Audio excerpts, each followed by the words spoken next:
আসসালামু আলাইকুম আরহামতুল্লাহ। পবিত্র বৃহস্পতিবার দিন অথবা রাতে মহান আল্লাহ পাক রব্বুল আলমিনের 5টি সিফাতি নামের জিকির এই নিয়মে করুন। 10 জনে ফলাফল পেয়েছেন। এক, আল্লাহ পাক রব্বুল আলমিনের এই 5টি সিফাতি নাম আপনিও বেশি বেশি করে পাঠ করুন। প্রচুর ঋণ হয়ে আছেন, ঋণগ্রস্ত হয়ে আছেন, আল্লাহ পাক রব্বুল আলামিন ঋণ দেওয়ার ব্যবস্থা করে দিবেন। প্রচুর অভাব অনটনের ভিতরে আছেন, অবশ্যই এই দোয়াগুলো পাঠ করুন। আল্লাহ পাক রব্বুল আলামিন অভাব অনটন দুঃখ কষ্টকে দূর করে দিবেন। এবং কি মনের আশা বাসনা একদমই কবুল হয় না, তাহলে আমি বলবো এই জিকিরগুলো আপনি করেন। আল্লাহ পাক রব্বুল আলামিন আপনার মনের খবর জানেন। আল্লাহ তাআলা আপনার মনের আশা বাসনাকে কবুল করে নেবেন ইনশাআল্লাহ। এই বৃহস্পতিবার দিন অথবা রাত্র, এমন ফজিলাতপূর্ণ, নবীজি সাল্লাল্লাহু আলাইহি ওয়াসাল্লাম প্রতি সপ্তাহে সোমবার এবং বৃহস্পতিবারে রোজা রাখতেন। নবীজিকে সাহাবীরা বললেন, ইয়া রাসূলুল্লাহ, ইয়া হাবিবাল্লাহ, আপনি কেন সপ্তাহে 2টা রোজা রাখেন, সোম এবং বৃহস্পতিবার? তখন নবী উত্তরে দিলেন যে, হে আমার সাহাবীরা, সোম এবং বৃহস্পতিবার এমন দিন, এই দিনে আল্লাহ পাক রব্বুল আলামিন সকলকে মাফ করে দেন। সুবহানাল্লাহ। এই দিন হচ্ছে এমন দিন, এই দিনে আল্লাহ তাআলার সামনে সকল বান্দার আমলনামা উপস্থাপন করা হয় এবং ওই 2 ব্যক্তি ছাড়া আর সকল ব্যক্তিকে ক্ষমা করে দেওয়া হয়। সুবহানাল্লাহ। সেই 2 ব্যক্তি হচ্ছে যারা পরস্পরের সাথে ঝগড়া করে, এবং এক হাদিসের ভিতরে বর্ণনা করা হয়েছে যে আত্মীয়তার সম্পর্কের সাথে মুসলমানের সাথে 3 দিনের বেশি বাজাবাজি রাখা হারাম। 3 দিনের বেশি যে বাজাবাজি রাখে সেটা কিন্তু হারাম। তাই আত্মীয় স্বজনের সঙ্গে বাজাবাজি হলে অথবা কোনো ঝগড়ায় কাটাকাটি হলে কিছু হলে তাদের সঙ্গে মিশে যাবেন, না তা না হলে কিন্তু আপনার দোয়াও কবুল হবে না এবং আপনাকে আল্লাহ পাক রব্বুল আলামিন মাফ করবেন না যতদিন পর্যন্ত আপনারা মিল না হবেন।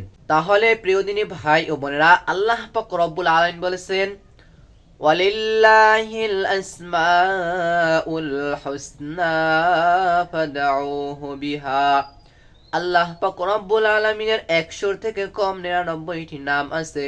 এই নামের ভিতরে তোমরা আল্লাহ তাআলাকে যে কোনো নাম ধরে ডাকো, কেননা আল্লাহ পাক রব্বুল আলামিনের প্রত্যেকটা নামের এক একটা অর্থ হয় এবং আল্লাহ পাক রব্বুল আলামিনের শ্রেষ্ঠ 5টি সিফাতি নাম আমরা আজকের এই ভিডিওতে তুলে ধরার চেষ্টা করব। অবশ্যই এই নিয়মে আমলটি করুন। আল্লাহ পাক রব্বুল আলামিন আপনার আশা উদ্দেশ্যকে কবুল করবেন। আপনি যে কোনো আশার জন্য করতে পারেন, আপনি কাউকে ভালোবাসেন সেই উদ্দেশ্যে করতে পারেন, আপনি অনেক অভাব অনটনের ভিতর আছেন, আমলটি করতে পারেন, অনেক ঋণগ্রস্ত হয়ে আছেন, এই দোয়াটি করতে পারেন, আপনি মাজলুম হয়ে আছেন, এই দোয়াটি করতে পারেন, ভাই ভাইয়ের সঙ্গে দ্বন্দ্ব, জায়গা জমি অনেক কিছু নিয়ে অবশ্যই এই আমলটি করতে পারেন। তাহলে এই যে আমরা আল্লাহ পাক রব্বুল আলামিনের সিফাতি নামগুলো দিয়ে আমরা জিকির করব এবং আমি সিরিয়াল বাই সিরিয়াল ইনশাআল্লাহ একটু পরেই বলে দেওয়ার চেষ্টা করব। তাহলে প্রিয়দিনী ভাই ও বোনেরা, হযরত আবু হুরায়রা রাদিয়াল্লাহু তাআলা আনহু থেকে বর্ণিত এক হাদিসের ভিতরে বর্ণনা করেন যে আল্লাহ তাআলার নাম কেন 99টি। এ বিষয়ে বর্ণনা করা হয়েছে যে আল্লাহ তাআলা বেজোড়, তাই তিনি বেজোড়কে বেশি বেশি পছন্দ করেন। তাহলে এই বৃহস্পতিবার দিন অথবা রাত, 5টি রাত এমন আছে, এই 5টি রাতে আল্লাহ তাআলার কাছে দোয়া করলে আল্লাহ তাআলা কখনো ফিরান না। তার ভিতরে একটি রাত হচ্ছে এই বৃহস্পতিবার দিন যে রাত, শুক্রবার রাত, জুমাবার রাত অথবা এবং আরো 4টি রাত আছে। এই রাতে, এই বৃহস্পতিবার রাতে আল্লাহ পাক রব্বুল আলামিন কোনো বান্দাকেই ফিরাবেন না। দোয়া করলেই আল্লাহ তাআলা দোয়াকে কবুল করে নেবেন। সুবহানাল্লাহ। তাহলে আপনি কি করবেন? সর্বপ্রথমে এই আমলটি করার জন্য সর্বপ্রথমে আপনি 2 রাকাত সলাতুল হাজতের নামাজ আদায় করে নেবেন। মনের আশা বাসনা পূরণ হওয়ার জন্য, আশা উদ্দেশ্য কবুল হওয়ার জন্য, পূরণ হওয়ার জন্য আপনি 2 রাকাত সালাতুল হাজতের নামাজ আদায় করে নেবেন। কিভাবে নামাজ আদায় করবেন আমি বলে দিচ্ছি। এই বৃহস্পতিবার দিন অথবা রাতে আপনি আমল করতে পারেন, অথবা যে কোনো দিন যে কোনো সময় আপনার যখন ইচ্ছা করবে আপনি আমলটি করতে পারেন। যেহেতু আল্লাহ পাক রব্বুল আলামিনের নামের জিকির আপনি যে কোনো সময় যে কোনো উদ্দেশ্যে যে কোনো আশা নিয়ে করতে পারেন, তাতে কোনো সমস্যা নেই। তাহলে আপনি সর্বপ্রথমে 2 রাকাত সালাতুল হাজতের নামাজ কিভাবে আদায় করবেন, এইভাবে করে নিয়ত করবেন, আমি কিবলামুখী হয়ে 2 রাকাত সালাতুল হাজতের নামাজ আল্লাহ তাআলাকে সন্তুষ্ট করার জন্য আদায় করতেছি, আল্লাহু আকবার। এইভাবে করে আপনি সহজ বাংলায় নিয়ত করবেন, অথবা এইভাবে করে করতে পারেন, আমি আল্লাহ তাআলার সন্তুষ্টির জন্য 2 রাকাত সালাতুল হাজতের নামাজ কিবলামুখী আদায় করতেছি, আল্লাহু আকবার করে এভাবে করে নিয়ত করলে আপনার নিয়ত হয়ে যাবে। তারপর আপনি সানা পাঠ করবেন, সুবহানাকাল্লাহুম্মা ওয়া বিহামদিকা ওয়া তাবারাকা ইসমুকা ওয়া তাআলা জাদ্দুকা ওয়া লা ইলাহা গায়রুক। তারপরে আপনি 2 রাকাত সুন্নাত নামাজ যেভাবে করে আদায় করেন, 2 রাকাত নামাজ যেভাবে করে আদায় করেন এভাবে করে প্রথম রাকাতে সূরাতুল ফাতিহা পড়ার পরে 3 বার সূরা ইখলাস পাঠ করবেন। প্রথম রাকাতে 3 বার সূরা ইখলাস পাঠ করবেন, প্রথম রাকাতে 3 বার, পরের রাকাতে 3 বার। কেননা যে ব্যক্তি সূরা ইখলাস একবার পাঠ করে আল্লাহ পাক রব্বুল আলামিন তার আমলনামায় 10 পারা পড়লে যেই পরিমাণ সওয়াব হয় ওই পরিমাণ সওয়াব দিয়ে দেন। মানে কোরআনুল কারীমটাকে আমরা যদি 3টি ভাগে ভাগ করি, তার একটি ভাগ পাঠ করলে পড়লে যেই পরিমাণ সওয়াব হয় ওই পরিমাণ সওয়াব আল্লাহ পাক রব্বুল আলামিন তার আমলনামায় দিয়ে দিবেন। সুবহানাল্লাহ। তাহলে আপনি যদি 3টি বার পাঠ করেন তাহলে 1 খতম পড়ার মতো সওয়াব হবে, তাই 2 খতম কোরআনুল কারীম পড়ার মতো সওয়াব আপনি পেয়ে যাবেন। সুবহানাল্লাহ। তাহলে প্রথম রাকাতে 3টি বার সূরা ইখলাস পাঠ করবেন, তারপরে রুকু, তারপরে 2টা সিজদা করবেন। এই নিয়মে আপনি দ্বিতীয় রাকাতেও সূরা ফাতিহা পাঠ করার পরে 3 বার সূরা ইখলাস পাঠ করবেন। আপনি সিজদার ভিতরে যখন নফল নামাজের সিজদার ভিতরে আপনি চাইলে দোয়া করতে পারেন, তবে ফরজ নামাজে পারবেন না। আপনি আরবিতে দোয়া করবেন, যেমন রব্বি ইন্নী যালামতু নাফসি ফাগফিরলি, আল্লাহ তাআলা আমি আমার নফসের উপরে জুলুম করেছি, অত্যাচার করেছি, তুমি আমাকে মাফ করে দাও, ফাগফিরলি তুমি আমার উপরে রহম করো। এবং রব্বানা আতিনা ফিদ দুনিয়া হাসানাতাও ওয়া ফিল আখিরা হাসানাতাও ওয়া কিনা আযাবান নার, এই দোয়াটিও চাইলে পাঠ করতে পারেন। তারপরে আপনি আরবিতে যে কোনো দোয়া চাইলেই পাঠ করতে পারেন, তাতে কোনো সমস্যা নেই।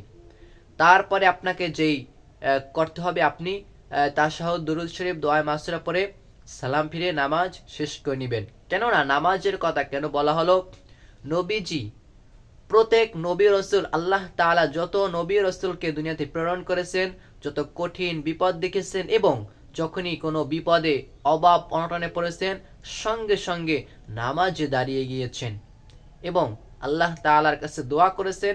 আল্লাহ তাআলা তাদের উদ্দেশ্যে তাদের দুঃখ কষ্ট, তাদের মনের আশা বাসনাকে কবুল করেছেন, তাদের দুঃখ কষ্টকে দূর করে দিয়েছিলেন। সুবহানাল্লাহ। তাহলে সর্বোপরি প্রথম কথা হচ্ছে 2 রাকাত নফল নামাজ আপনি আদায় করে নেবেন। তারপরে আপনি ইস্তিগফার পাঠ করবেন, আস্তাগফিরুল্লাহ আস্তাগফিরুল্লাহ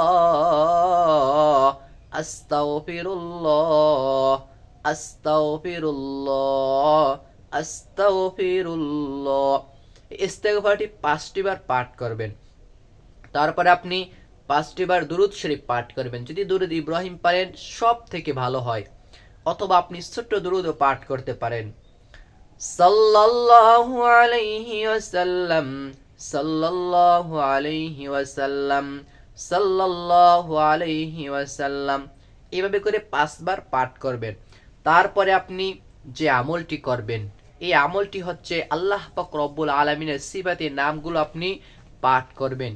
এইভাবে করে এই নিয়মে পাঠ করবেন ইনশাআল্লাহ। 1 নাম্বার সেই সিফাতের নামটি হলো ইয়া রহমানু ইয়া রহমান, ইয়া রহমানু ইয়া রহমান, ইয়া রহমানু ইয়া রহমান।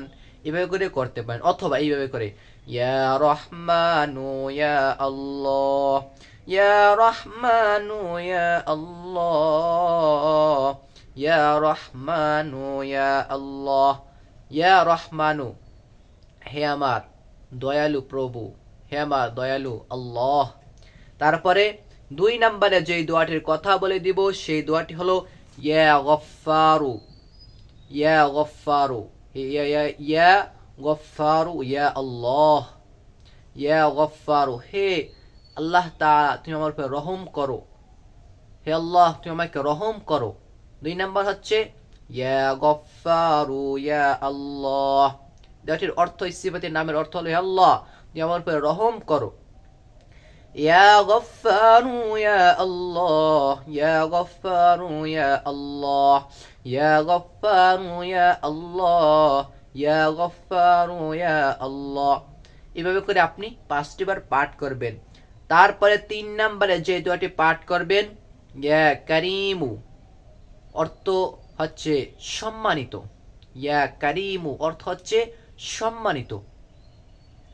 ইয়া কারিমু ইয়া আল্লাহ, ইয়া কারিমু, ইয়া কারিমু ইয়া আল্লাহ, ইয়া কারিমু ইয়া আল্লাহ, ইয়া কারিমু ইয়া আল্লাহ, ইয়া কারিমু ইয়া আল্লাহ, ইয়া কারিমু ইয়া আল্লাহ, ইয়া কারিমু ইয়া আল্লাহ। এভাবে করে 5 বার পাঠ করবেন 3 নম্বরে ইয়া কারিমু। তারপরে 4 নম্বরে যে দোয়াটির কথা বলে দিব সিফাতি নাম, সেই নামটি হলো ইয়া রাজ্জাকু ইয়া আল্লাহ, ইয়া রাজ্জাকু ইয়া আল্লাহ, ইয়া রাজ্জাকু ইয়া আল্লাহ, ইয়া রাজ্জাকু ইয়া আল্লাহ, ইয়া রাজ্জাকু ইয়া আল্লাহ, ইয়া রাজ্জাকু ইয়া আল্লাহ। ইয়া রাজ্জাকু অর্থ হচ্ছে হে রিজিক দাতা, হে রিজিক দাতা, আমাদেরকে রিজিক দেয় আল্লাহ, আমাদেরকে খাওয়ায় আল্লাহ, আমাদের দেখাশোনা করে স্বয়ং আল্লাহ তাআলা কুদরতি ভাবে করে করেন। তাই আপনি 4 নম্বরে বেশি বেশি করে দোয়া করবেন ইয়া রাজ্জাকু, অনেক অভাব অনটনে আছেন এই দোয়াটি পাঠ করেন ইয়া রাজ্জাকু, ইয়া রাজ্জাকু, ইয়া আল্লাহ, ইয়া রাজ্জাকু, ইয়া আল্লাহ। এই দোয়াটি পাঠ করুন বেশি বেশি করে। 4 নম্বরে এই দোয়া পাঠ করবেন ইয়া রাজ্জাকু। তারপরে 5 নম্বরে যে দোয়াটি পাঠ করতে বলবো এটি একটি ইসমে আজমের দোয়া। এই দোয়াটি হলো ইয়া জাল জালালি ওয়াল ইকরাম, ইয়া জাল জালালি ওয়াল ইকরাম, ইয়া জাল জালালি ওয়াল ইকরাম, ইয়া জাল জালালি ওয়াল ইকরাম, ইয়া জাল জালালি ওয়াল ইকরাম। 5 নম্বরে এই দোয়াটি পাঠ করবেন। তারপরে আপনি আবার কি করবেন, ইস্তেগফার পাঠ করবেন আস্তাগফিরুল্লাহ 5টি বার। তারপরে 5টি বার দুরূদ শরীফ পাঠ করবেন সাল্লাল্লাহু আলাইহি ওয়াসাল্লাম। তারপরে আপনি মহান আল্লাহ তাআলার কাছে এইভাবে করে হাত দুটোকে উঠিয়ে আল্লাহ তাআলার কাছে দোয়া করবেন, প্রার্থনা করবেন। আপনার মনে যেই আশা আছে, অনেক ঋণের ভিতরে আছেন, আল্লাহ তাআলাকে বলবেন। আপনি পারিবারিক জীবনের ভিতরে, সংসারের ভিতরে দুঃখ কষ্ট আল্লাহ তাআলার কাছে বলবেন। মা বাবা ভাই বোন আত্মীয় স্বজন অসুস্থ আল্লাহ তাআলার কাছে বলবেন। নিজে অসুস্থ আল্লাহ তাআলার কাছে বলবেন। নিজের একটা ভালো পোশাক ভালো খাবার খেতে ইচ্ছা করে আল্লাহ তাআলার কাছে বলবেন। যত আশা উদ্দেশ্য আছে আল্লাহ তাআলার কাছে বলবেন। অবশ্যই অবশ্যই আল্লাহ তাআলা কবুল করে নেবেন। এবং কি আপনার যত মনের আশা বাসনা আছে আল্লাহ তাআলার কাছে বলবেন। আল্লাহ পাক রব্বুল আলামিন অন্তরের খবর জানেন। অবশ্যই অবশ্যই আল্লাহ তাআলার উপরে ইয়াকিন রেখে বিশ্বাস রেখে আমলটি করুন, আল্লাহ তাআলা কবুল করে নেবেন ইনশাআল্লাহ। প্রিয় দিনী ভাই ও বোনেরা, 1 নম্বরে যে দোয়াটি পাঠ করবেন ইয়া রহিমু 5 বার, তারপরে ইয়া গফফারু 5 বার, তারপরে ইয়া কারিমু 5 বার, তারপরে ইয়া রাজ্জাকু 5 বার, ইয়া জাল জালালি ওয়াল ইকরাম। এই 5টি দোয়া 5টি বার করে পাঠ করবেন। আগে পরে দুরূদ শরীফ পাঠ করবেন, আল্লাহ তাআলার কাছে দোয়া করবেন, মোনাজাত করবেন, আল্লাহ তাআলা কবুল করে নেবেন ইনশাআল্লাহ। প্রিয়দিনী ভাই ও বোনেরা, আমি ছোট মানুষ, যেইভাবে করে বলে আপনাকে বুঝাতে পেরেছি হয়তো আপনি সব কিছু বুঝতে পারেননি। আমি আমার দিক থেকে চেষ্টা করেছি। আল্লাহ তাআলা আপনাকে এবং আমাকে কবুল করে নিন, আমিন। ভালো থাকুন, সুস্থ থাকুন। আমি এই জায়গায় বিদায় নিচ্ছি। আসসালামু আলাইকুম ওয়া রাহমাতুল্লাহ।